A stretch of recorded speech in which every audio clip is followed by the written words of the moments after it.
नमस्कार मित्रों। इन दिनों हम स्ट्रेस मैनेजमेंट पे बहुत बातें कर रहे हैं और आजकल स्ट्रेस का जो सबसे सामान्य स्वरूप सामने आ रहा है वो वोकेशनल स्ट्रेस के रूप में आ रहा है, जिससे हर एक व्यक्ति को गुजरना ही पड़ता है। हमारी जीवनचर्या का वो हिस्सा है। आजीविका हर एक व्यक्ति को अर्जित करना ही है और उसके चलते बहुत सी परिस्थितियां बनती हैं। परिस्थिति के हिसाब से मनस्थितियां बदलती हैं और वो स्ट्रेस का सबब हो जाती हैं। एक रास्ता काम की ये सबसे सामान्य स्थिति है। एक लक्ष्य को प्राप्त करने का दबाव ये हमारे जीवनचर्या का हिस्सा बन चुका है और ये तमाम चीजें मिलके एक स्ट्रेस को जन्म देती है।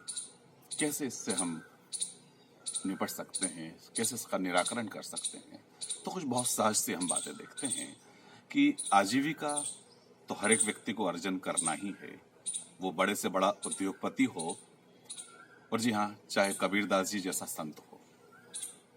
लेकिन जब कबीरदास जी उसी काम को करते हैं आजीविका के रूप में भी, तो उसके साथ उनका गेस्टॉल्ट बदल जाता है, एटीट्यूड बदल जाता है, वो काम के साथ भाव बदल जाता है। जब वो चादर बुन रहे होते हैं तो उस चादर बुनने में भी उनका जो भाव होता है वो एक पवित्र भाव होता है कि मैं अपने आराध्य के लिए इस चादर को बुन रहा हूं।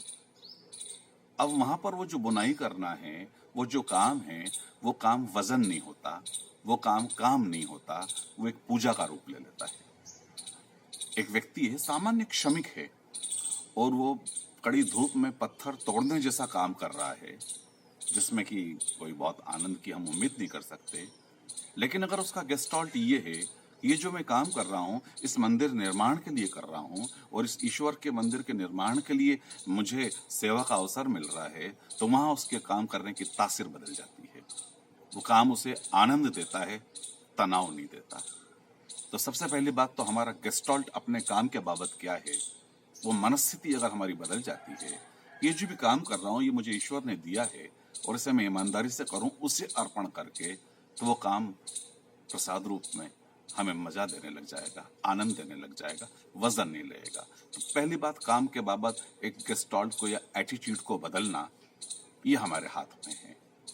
दूसरी बात, एक लक्ष्य जो होता है जिसे हमें पूरा करना है, उस पूरा करने के लिए हम उस काम में लगे हुए हैं, वो लक्ष्य तो भविष्य में है और काम हम वर्तमान में कर रहे हैं और ये भविष्य को खींच के वर्तमान में लाने की जो कोशिश है, ये तनाव का सबसे पहला कारण है। एक व्यक्ति जैसे कि ट्रेन में सफर कर रहा है, स्टेशन उसका आएगा भविष्य में, लेकिन अभी अगर वो बहुत तनाव से भर के बैठा है और अपने ट्रेन में भी अगर वो चहलकदमी कर रहा है और बड़ा परेशान है, तो इस परेशानी से कुछ होना नहीं है। कर ये सकते हैं कि भविष्य को वर्तमान में लाने की कोशिश ना करें, वर्तमान को टोटलिटी के साथ जीते हुए उस काम को अगर हम करते हैं तो वो काम हमें वैसा ही मजा देता है जैसे कि कविता लिखते समय हम वर्तमान में ठहर के उसका आनंद लेते हैं। यह एक चित्रकार जो है वो जब पेंटिंग कर रहा होता है तो वहाँ भविष्य नहीं होता, वहाँ सिर्फ वर्तमान के क्षण होते हैं और उसे पोषण देते हैं, उसे आनंद देते हैं और उस काम में सहज एक गुणवत्ता आती है, एक टोटलिटी आती है। तो जो भी हम काम कर रहे हैं उसको अगर वर्तमान में ठहर के भविष्य से मुक्त होके आनंद के साथ करें तो वो काम में गुणवत्ता भी आएगी, तनाव से तिरोहित होगा और एक संतुष्टि का भाव हम में आएगा। आजकल जिस तरह के काम में हम लगातार लगे होते हैं, वो समाज की कुछ जरूरतें ऐसी हैं कि वो काम का पक्ष बौद्धिक ज्यादा होता है और लगातार बौद्धिक काम करते करते जो एक रास्ता की समस्या है वो भी कहीं तनाव में या बोरियत में तब्दील हो जाती है। अब सवाल ये है कि काम तो करना है, काम को हम बदल नहीं सकते, उसकी एक रास्ता को तोड़ने के उपाय क्या हो सकते हैं? तो एक तो उपाय ये व्यक्ति सोच लेता है सहज कि मैं काम बदल लूं, बार बार नौकरियां बदल लूं। नहीं, ये उपाय नहीं है। काम करने वाला बदल जाए। हर बार जब व्यक्ति काम करे तो उसको नए अप्रोच के साथ करे, इस भाव के साथ करे कि ये काम मैं पहली बार कर रहा हूं, तो वो काम की एक रास्ता हमें बोझ नहीं लगेगी, बार बार काम हमेशा हमें आनंद देगा और उस काम में एक नयापन बना रहेगा।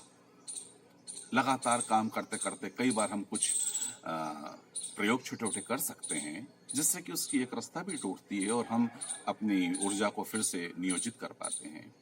देखिए, 40 मिनट का एक अंतराल ऐसा होता है कि उसमें हमारे मूड का पेंडुलम बदलता है।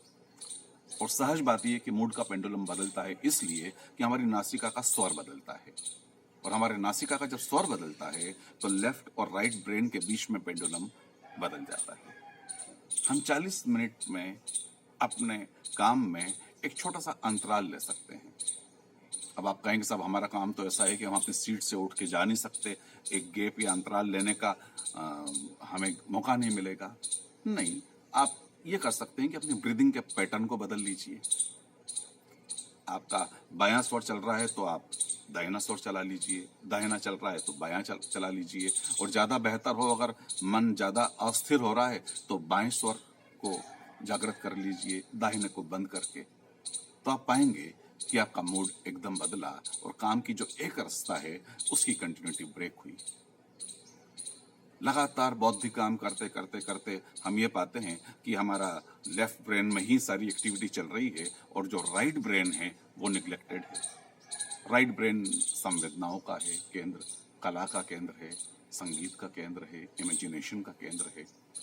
तो जब काम से हमें निजात मिलती है उसके बाद हम अपने आप को संगीत के साथ, कला के साथ, प्रकृति के साथ जोड़ सकते हैं, छोटे बच्चों के साथ खेल सकते हैं, और आप पाएंगे कि वो पेंडुलम बराबर पे आ गया, वो पेंडुलम स्तंभ पे आ गया, और वो जो काम से उपजा तनाव है वो इस रूप में तिरोहित हो गया।